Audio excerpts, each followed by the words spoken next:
অনেক অনেক বছর আগের কথা। বাংলাদেশের একটি ছোট্ট মফস্বল শহরের কথা বলছি, যার নাম ছিল হাজিনগর। হাজিনগরে ছিল একটি বড় হাট বাজার, যেখানে আশেপাশের 10 গ্রামের মানুষ প্রতি সপ্তাহে কেনাকাটা করতে আসত। সেই হাজিনগরে 2টি পরিবার ছিল, যাদের জীবন ছিল একেবারে 2 মেরুর মতো আলাদা। একদিকে ছিল হাজি কাশেম সওদাগর, হাজিনগরের সবচেয়ে ধনী ব্যবসায়ী। বাজারের সবচেয়ে বড় কাপড়ের দোকানটা তার। মাঝখানে তার বিশাল দালান কোঠা। তার কাছে টাকা পয়সার অভাব নেই, জমি জমার অভাব নেই। দোকানে 4-5 জন কর্মচারী কাজ করে। গ্রামের মানুষ তাকে ভয় পায়, সম্মান করে, মানে করে না, ভয়ে মাথা নিচু করে থাকে। কারণ কাশেম সওদাগর কখনো গরিব মানুষ দেখলে তার মুখে বাঁকা হাসি ফোটে। সে মনে করে গরিব মানুষ মানেই আল্লাহর অভিশপ্ত বান্দা। অথচ কোরআন শরীফে আল্লাহ বলেছেন, নিশ্চয়ই মানুষের মধ্যে আল্লাহর কাছে সেই সবচেয়ে সম্মানিত, যে সবচেয়ে বেশি তাকওয়া সম্পন্ন। সূরা হুজুরাত। কিন্তু কাশেম সওদাগর কোরআনের এই কথা জানলেও মানত না। অন্যদিকে ছিল সালে কাকা, হাজিনগরের একজন বৃদ্ধ মুচি, বয়স 50-এর ওপরে। সারাদিন বাজারের এক কোণে বসে মানুষের জুতো সেলাই করতেন। মাথার চুল পেকে গেছে, হাতের চামড়া শক্ত হয়ে গেছে বছরের পর বছর কাজ করতে করতে। কিন্তু মুখে সব সময় হাসি। কারো সাথে দেখা হলে বলেন, আলহামদুলিল্লাহ, ভালো আছি ভাই, আল্লাহর রহমতে। সালে কাকার ছিল একটি ছেলে, নাম ইমরান, বয়স মাত্র 20 বছর। ছেলেটা পড়ালেখা করেছিল মাদ্রাসায়, কিন্তু বাবার অসুস্থতার কারণে মাঝপথে ছেড়ে দিতে হয়েছিল।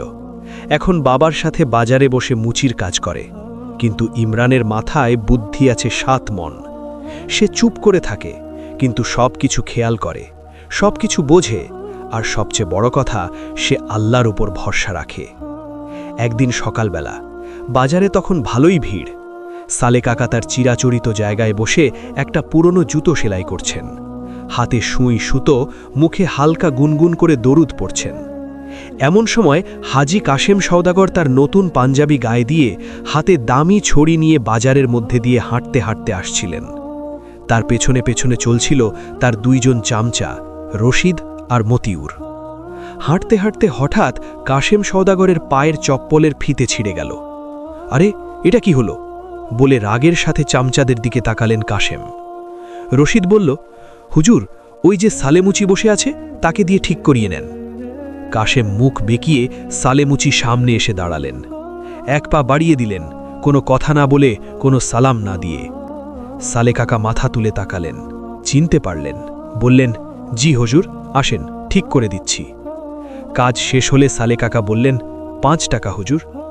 কাশেম সওদাগর থলে থেকে একটা 100 টাকার নোট ছুঁড়ে দিলেন মাটিতে। সালে কাকা থমকে গেলেন, মাটিতে পড়ে থাকা নোটটার দিকে তাকালেন। তারপর শান্তভাবে বললেন, হুজুর, ভাঙতি নেই আমার কাছে, আপনি 5 টাকা দিয়ে দেন।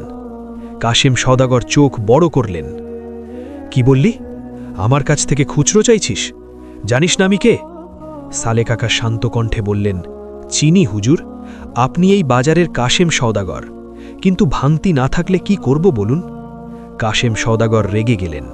পাশের দোকানদাররা দেখছে, মানুষ দাঁড়িয়ে পড়েছে, এতে তার অহংকারে আঘাত লাগল। বেশি কথা বলছিস তুই? শোন, এই বাজারে তোর মতো মুচি লাগবে না। কাল থেকে তোর এই জায়গা আমি বন্ধ করে দেব। বাজারের জমি আমার, তোকে এখানে বসতে দিয়েছি অনুগ্রহ করে, কিন্তু যদি বেয়াদবি করিস তাহলে কাল থেকে এখানে আসার দরকার নেই।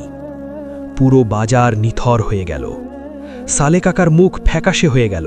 তিনি কিচ্ছু বললেন না, কারণ এই বাজারের একটা অংশের মালিক সত্যিই কাশেম সওদাগর। সালে কাকা এখানে বসেন সওদাগরের অনুমতিতেই। সবাই চুপ করে রইল, কেউ প্রতিবাদ করল না। শুধু একটু দূরে বসে কাপড় ভাঁজ করছিল ইমরান। সে সব দেখল, সব শুনল, কিচ্ছু বলল না। শুধু তার চোখ দুটো একটু লাল হয়ে গেল। সেদিন সন্ধে বাপ ছেলে একসাথে ঘরে ফিরছিল। পথে সালে কাকা হঠাৎ থামলেন, ছেলের দিকে তাকালেন। ইমরান? ইমরান বলল, কি বাবা? সালে কাকার গলা একটু কাঁপল। বললেন, কাল থেকে হয়তো আর বাজারে বসতে পারবো না। কাশেম সওদাগর বলেছে। ইমরান বাবার কথা শেষ হবার আগেই বলল, জানি বাবা, আমি সব দেখেছি। তুমি কিছু করতে যেও না বাবা, আল্লাহ সব দেখছেন, তিনি বিচার করবেন। ইমরান থামল, বাবার দিকে তাকালো, দেখল বাবার চোখের কোণায় একটা ছোট্ট পানির ফোঁটা জমে আছে। বৃদ্ধ বাবার সেই চোখের পানির ফোঁটাটা ইমরানের বুকে একটা তীরের মতো বিঁধল। সে চুপ করে রইল, কিন্তু মনে মনে স্থির করল বাবার এই অপমানের জবাব দিতে হবে, তবে মারামারি করে না, অস্ত্র দিয়ে না, বুদ্ধি দিয়ে, আর সবচেয়ে বড় কথা আল্লাহর উপর ভরসা রেখে। সে রাতে ইমরান অনেকক্ষণ নামাজ পড়ল, দোয়া করল, কান্না করল। তারপর ঘুমিয়ে পড়ার আগে বলল, ইয়া আল্লাহ, তুমি সাক্ষী আছো, আমার বাবাকে অপমান করা হয়েছে, তুমি তোমার রাস্তায় সুবিচার করো, আমি শুধু একটু পথ খুঁজছি। পরদিন সকালে উঠেই ইমরান বেরিয়ে গেল। বাবাকে বলল, বাবা, তুমি আজকে বাড়িতে থাকো, আমি একটু কাজে যাচ্ছি। সালে কাকা চিন্তিত চোখে তাকালেন। কোথায় যাচ্ছিস? চিন্তা করো না, আল্লাহর উপর ভরসা রাখো, ইনশাআল্লাহ সব ঠিক হয়ে যাবে। ইমরান প্রথমে গেল বাজারের পুরনো রেজিস্ট্রি অফিসে। সেখানে সে অনেকক্ষণ বসে পুরনো কাগজপত্র ঘাঁটল, বাজারের জমির মালিকানা সংক্রান্ত কাগজ খুঁজল। ঘণ্টাখানেক পর সে একটা জিনিস আবিষ্কার করল। বাজারের যে অংশে তার বাবা বসেন, সেই অংশটা আসলে কাশেম সওদাগরের জমি নয়, সেটা সরকারি খাস জমি, যেটা বাজারের সাধারণ মানুষের ব্যবহারের জন্য বরাদ্দ। কাশেম সওদাগর মিথ্যা কথা বলে সালে কাকাকে ভয় দেখিয়েছে। ইমরানের বুকে একটা হালকা হাসি ফুটে উঠল, কিন্তু সে এখনই কিছু করল না, কারণ সে জানে শুধু এটুকু দিয়ে হবে না। সে চায় কাশেম সওদাগর নিজেই বুঝুক সে কি করেছে। এরপর সে গেল বড় মসজিদে, ইমামের সাথে কথা বলল। ইমাম সাহেব একজন জ্ঞানী মানুষ, গ্রামের মানুষ তাকে শ্রদ্ধা করেন। তারপর সে গেল বাজার কমিটির সভাপতির বাড়িতে। সে কারো কাছে বিচার চাইল না, শুধু কয়েকটা কথা বলল। সেদিন ছিল শুক্রবার, জুমার নামাজের দিন। হাজিনগরের বড় মসজিদে সেদিন অনেক মানুষ এসেছে। কাশেম সওদাগরও এসেছেন, সামনের কাতারে বসেছেন, কারণ তিনি মসজিদে বড় দানদাতা। ইমাম সাহেব খুতবা শুরু করলেন। আজকে আমি একটি বিষয় নিয়ে কথা বলবো, আল্লাহর কাছে মানুষের মর্যাদা কিভাবে নির্ধারিত হয়। তিনি বললেন, আল্লাহর রাসূল সাল্লাল্লাহু আলাইহি ওয়াসাল্লাম বলেছেন, যে ব্যক্তি কোনো মুসলমানকে অপমান করল, সে যেন আল্লাহকেই চ্যালেঞ্জ করল। হাদিস শরীফ। তিনি বললেন, এই হাজিনগরে এমন একটি ঘটনা ঘটেছে।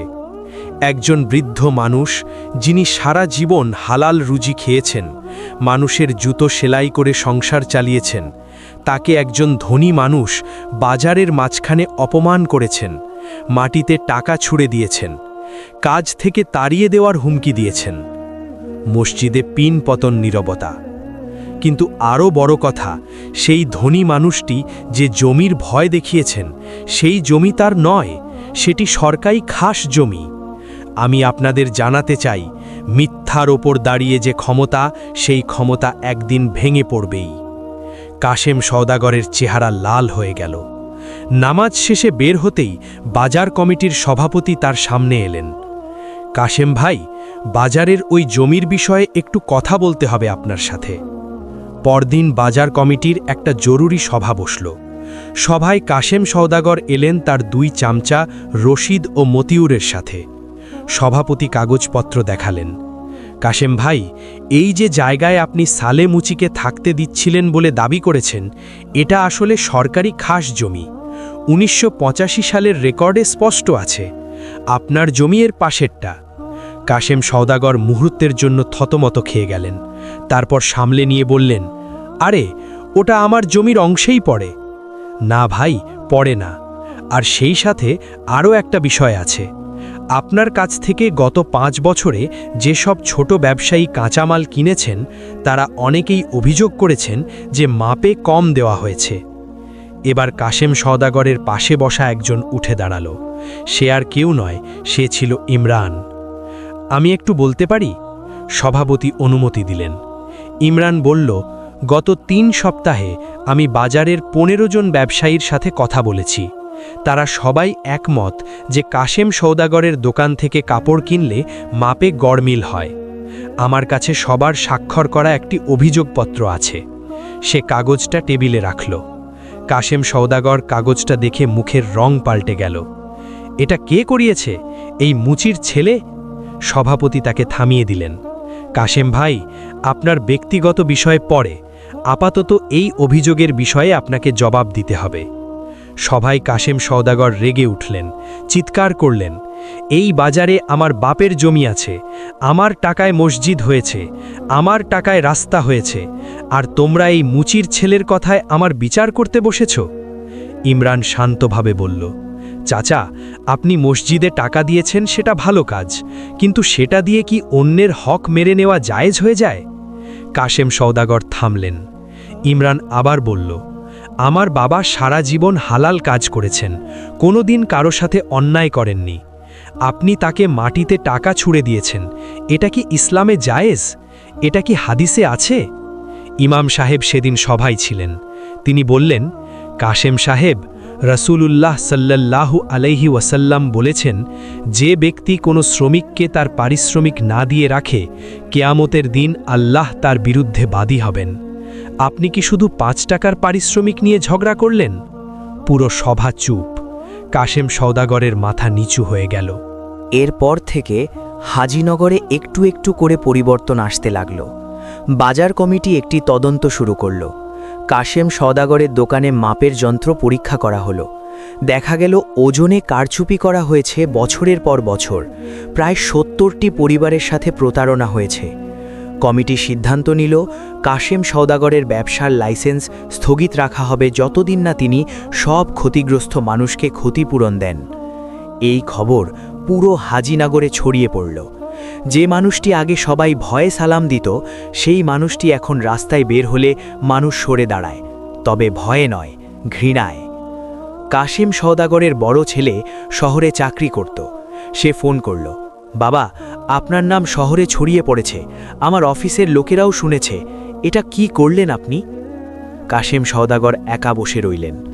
বাড়িতে বসে তিনি ভাবলেন, কতদিন হলো মানুষের সাথে এত খারাপ ব্যবহার করে আসছেন, কতদিন হলো মিথ্যা বলে আসছেন, কতদিন হলো মানুষকে ঠকিয়ে আসছেন, কিন্তু ভেবেছিলেন টাকা থাকলে সব ঠিক হয়ে যায়। আজকে বুঝলেন, না, টাকা দিয়ে আল্লাহর বিচার ঠেকানো যায় না। এর 3 দিন পর সন্ধ্যের আজান পড়েছে। কাশেম সওদাগর একা তার বাড়ির বারান্দায় বসে আছেন, হাতে তসবিহ, কিন্তু মনে শান্তি নেই।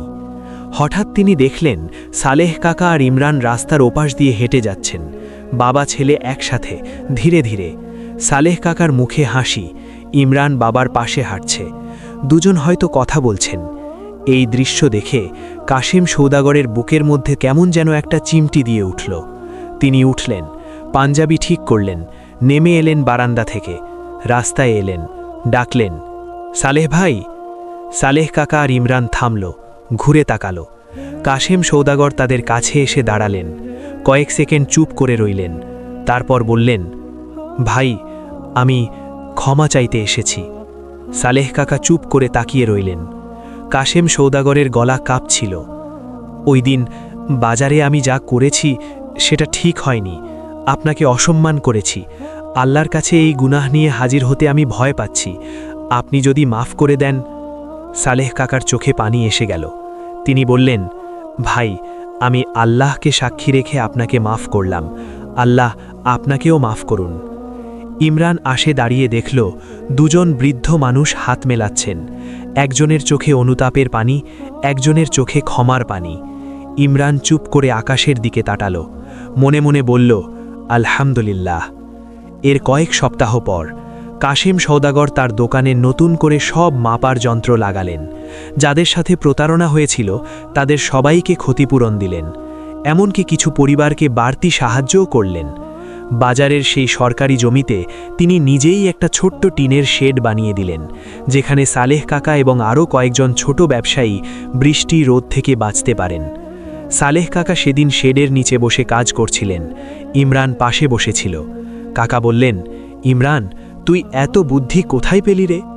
ইমরান হাসল, বলল, বাবা, বুদ্ধি আমার না, আমি শুধু আল্লাহর কাছে সাহায্য চেয়েছিলাম, বাকিটা তিনিই করেছেন। সালেহ কাকা ছেলের মাথায় হাত রাখলেন, বললেন, আলহামদুলিল্লাহ। এরপর, প্রিয় শ্রোতারা, এই গল্পটা শুনে আপনারা কি বুঝলেন? এই গল্পটা শুধু একজন মুচি আর একজন সওদাগরের গল্প নয়, এই গল্পটা আমাদের সবার গল্প। আমাদের জীবনে প্রতিদিন এমন মানুষ আছে যারা টাকা, ক্ষমতা আর অহংকারকে তাদের পরিচয় বানিয়ে নিয়েছে, যারা গরিব মানুষকে তুচ্ছ মনে করে, যারা মনে করে দুনিয়ায় যার টাকা বেশি সে সবচেয়ে বড়। কিন্তু আল্লাহর দিনে এটা নেই।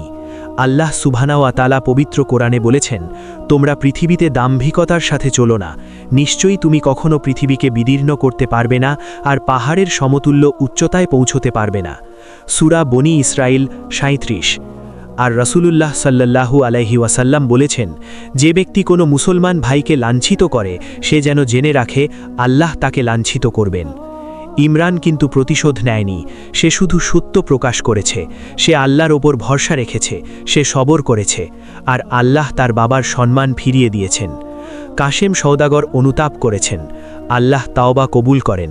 তিনি বলেছেন, হে আমার বান্দারা, যারা নিজেদের ওপর অতিরিক্ত করেছ, তোমরা আল্লাহর রহমত থেকে নিরাশ হইও না। নিশ্চয়ই আল্লাহ সমস্ত গুনাহ ক্ষমা করেন, তিনি ক্ষমাশীল, দয়ালু। সূরা জুমার ৫৩। তাই প্রিয় শ্রোতারা, আজকের গল্প থেকে ৩টি শিক্ষা নিন। প্রথমত, কখনো কোনো মানুষকে ছোট করবেন না। আল্লাহর কাছে সম্মান টাকায় নয়, তাকওয়ায় নির্ধারিত হয়। দ্বিতীয়ত, অন্যায়ের জবাব সবসময় বুদ্ধি দিয়ে দিন। আল্লাহর উপর ভরসা রাখুন, তিনি কখনো তার সৎ বান্দাদের একা ছেড়ে দেন না। তৃতীয়ত, যদি কোনো ভুল করে থাকেন জীবনে, তাওবা করুন, আল্লাহ ক্ষমা করেন। কিন্তু মানুষের হক নষ্ট করলে শুধু আল্লাহর ক্ষমা যথেষ্ট নয়, সেই মানুষের কাছেও মাফ চাইতে হবে। আল্লাহ আমাদের সবাই সৎ পথে রাখুন, আমাদের অহংকার থেকে রক্ষা করুন, এবং যারা অন্যায়ের শিকার হয়েছেন তাদের ধৈর্য ও সাহায্য দান করুন। আমিন।